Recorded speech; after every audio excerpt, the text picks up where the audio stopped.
عن أبي هريرة رضي الله عنه قال قال رسول الله صلى الله عليه وسلم من كان يؤمن بالله واليوم الآخر فليكرم ضيفه رواه البخاري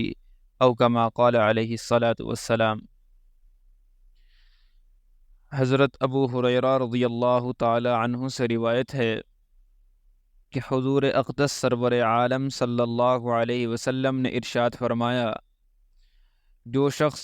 اللہ پر اور یوم آخرت پر ایمان رکھتا ہے فَلْيُكْرِمْ ضَيْفَهُ، اسے چاہیے کہ اپنے مہمان کا اکرام کرے۔ مہمان اللہ تعالیٰ کی طرف سے بھیجا ہوا ایک تحفہ ہوتا ہے۔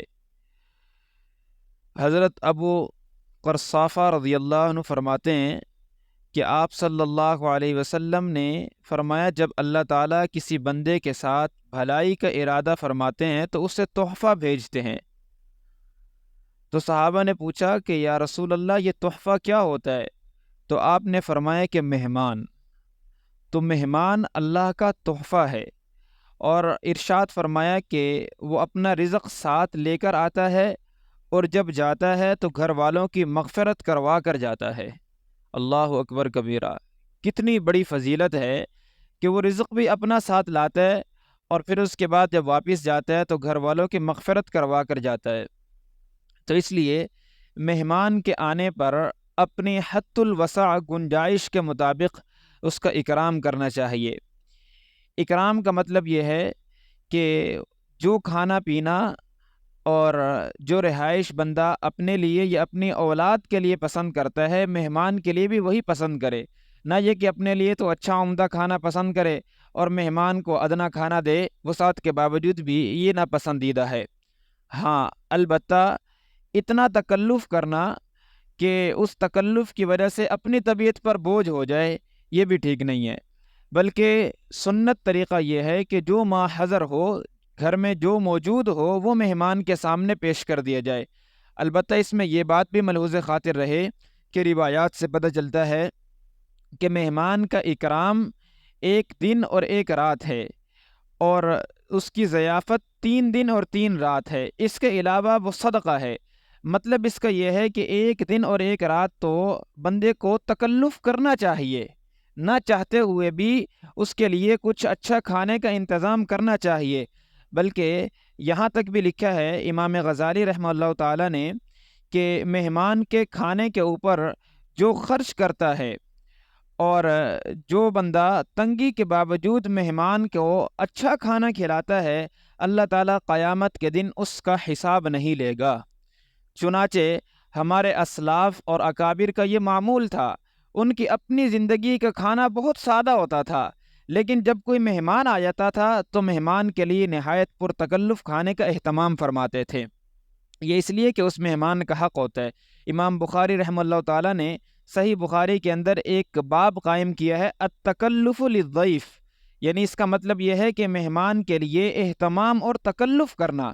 تو کسی درجے کے اندر بندے کو چاہیے کہ ایک دن اور ایک رات مہمان کو عمدہ اور نفیس اور اچھا کھانا کھلائے، پھر اس کے بعد باقی اگلے دوسرے دن جو ہے اس سے ذرا متوسط درجے کا، اور تیسرے دن ذرا اس سے کم، اور پھر اس کے بعد صدقہ ہے۔ روایت کے اندر آتا ہے کہ تیسرے دن کے بعد مہمان کو چاہیے کہ گھر والوں پر تنگی نہ ڈالے، بلکہ رخصت ہو کر واپس چلا جائے۔ حضرت ابراہیم خلیل اللہ، ان کی عادت مبارکہ یہ تھی کہ وہ مہمان کے ساتھ مل کر کھانا کھاتے تھے، اکیلے کھانا نہیں کھاتے تھے۔ حضرت ابو ہریرہ سے مروی ہے کہ سب سے پہلے جس نے میزبانی کی تھی وہ حضرت ابراہیم خلیل اللہ ہیں۔ ایک حدیث شریف کے اندر وارد ہے کہ 3 کھانے ایسے ہیں کہ جن کا حساب نہیں ہوگا، ایک جو افطار کے وقت کھایا جائے،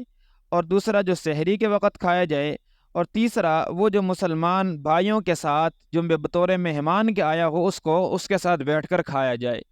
اس سے یہ بھی پتہ چلا کہ بعض لوگوں کی عادت ہوتی ہے کہ جب مہمان آ جاتا ہے تو مہمان کے سامنے دسترخوان لگا دیتے ہیں، خود ایک سائڈ پر ہو کر بیٹھ جاتے ہیں۔ ایسا نہیں کرنا چاہیے، بلکہ مہمان کے ساتھ خود کھانا کھانا چاہیے۔ کنز العمال کی ابن حبان کی روایت ہے، حضرت صوبان سے مروی ہے کہ آپ نے فرمایا کہ اپنے مہمان کے ساتھ کھانا کھاؤ، اس لیے کہ مہمان اکیلا کھانا کھاتے ہوئے شرم محسوس کرتا ہے، جب آپ اس کے ساتھ بیٹھ جائیں گے تو اس کو کھانا کھانے کے اندر کوئی شرم اور عار محسوس نہیں ہوگی۔ تو بہرحال یہ ساری روایات جو میں نے آپ کے سامنے پیش کی، اس سے پتہ چلتا ہے کہ مہمان کے لیے بندے کو کچھ تکلف کرنا چاہیے، اور اپنی وسعت کے مطابق اور حد الوسع اس کے لیے تکلف کا اہتمام کرنا چاہیے۔ لیکن اگر کسی بندے کے پاس اتنی بھی وسعت نہیں ہے کہ وہ تکلف نہیں کر سکتا، تو اس میں اس کو چاہیے کہ جو اس کی گنجائش میں ہے اس کے مطابق وہ اس کو کھلا دے، اور مہمان کو یہ چاہیے کہ اس کی کسی کمی کا، میزبان کی کسی کمی کا کسی دوسرے سے ذکر نہ کرے کہ میں فلاں کے پاس مہمان بن کے گیا تھا، اس نے میرا اکرام نہیں کیا۔ اس سے دوسروں کے متعلق اس کے دل میں بدگمانی پیدا ہوگی۔ ہمارے حضرت جی کے ایک خلیفہ ہیں جو شہید ہو گئے، ایکسیڈنٹ ہوا تھا، حضرت سید عبد الوہاب شاہ بخاری رحمہ اللہ،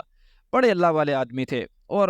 سید بھی تھے، اور عجیب و غریب سنتوں کا ان کو شوق تھا، عجیب مٹے ہوئے انسان تھے۔ اور اللہ نے ان کی یہ کرامت بھی دکھائی کہ جس وقت ایکسیڈنٹ ہوا تو اس کے بعد جب ان کو دفنایا گیا تو کئی دن تک ان کی قبر سے خوشبو آتی رہی، کئی دن تک قبر سے خوشبو آتی رہی۔ حاصل پور میں ان کی قبر ہے، تو ان کے جو صاحبزادے ہیں وہ میرے ساتھی ہیں، کلاس میں پڑھتے رہے، تو وہ کہتے ہیں کہ ایک دفعہ ایسا ہوا کہ میری ہمشیرہ کی پیدائش ہوئی گھر کے اندر، تو پڑوسی یا کوئی مہمان آئے گھر میں ملنے کے لیے، جیسے مبارکباد دینے کے لیے آتے ہیں، تو بڑے سادہ قسم کی سادہ طبیعت تھی گھر کے اندر۔ جب مہمان آئے، 2 مہمان آئے تھے مبارکباد دینے کے لیے، تو حضرت نے ان کو بٹھایا کہ بیٹھک میں کہ آپ بیٹھیں، میں آپ کے لیے کچھ لے کر آتا ہوں۔ گھر کے اندر تشریف لے گئے، پھر اس کے بعد ایک پلیٹ تھی، اور اس پلیٹ کے اندر 3 انگور رکھے ہوئے تھے،